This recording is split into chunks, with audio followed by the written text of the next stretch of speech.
I'm in a particularly beautiful and tranquil spot today in the village of Hatch Beauchamp in the Somerset countryside. It's really delightful here.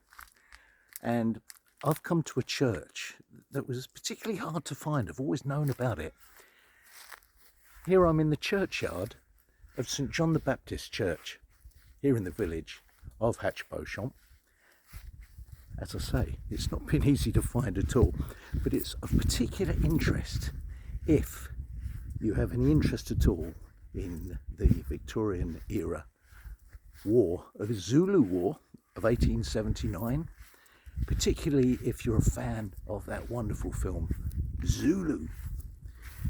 If you saw that film, like so many of us did, you'll know that the late great Stanley Baker played Lieutenant John Rouse Marriott Chard, who was one of the 11 Victoria Cross winners in that battle when about 140 British soldiers held off thousands of Zulus, who were the reserve regiments who had defeated a huge British army at Santwana just earlier in the day, January the 22nd and 23rd, 1879.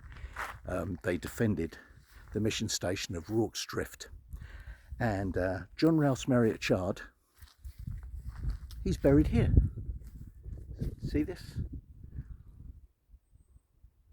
As I say, he was one of 11 Victoria Cross winners. 11 Victoria Crosses in one action, quite something. And he took command. He was in the Royal Engineers. He wasn't even in the battalion, second battalion of the regiment that actually held Gonville Bronhead. Was the actual serving officer of the regiment itself, but Chard was the senior officer, and he instigated, with a great deal of help of course, the wonderful defence of Rorkes Drift.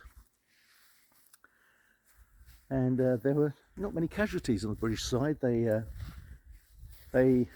What they did was actually a wonderful thing, in the sense that it kind of made up for the terrible defeat at Santwana earlier in the day.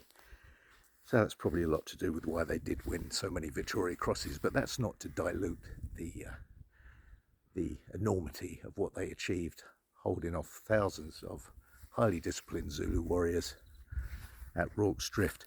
Anyway, after the Zulu War, and after he received his Victoria Cross, this is grave again in the background, Chard carried on in the army, and he eventually rose to the rank of colonel. And he met Queen Victoria, twice at her request. She actually wanted to meet him. And he went on, carried on in the army, served abroad still. As I say, he reached the rank of colonel. He ended up retiring and living here in the tiny little beautiful village, which it still is, of Hatch Beauchamp here in Somerset. He went to live with his brother, who was the rector here, and this is where he died. John Chard. He developed cancer of the tongue, sadly, a lifelong pipe smoker.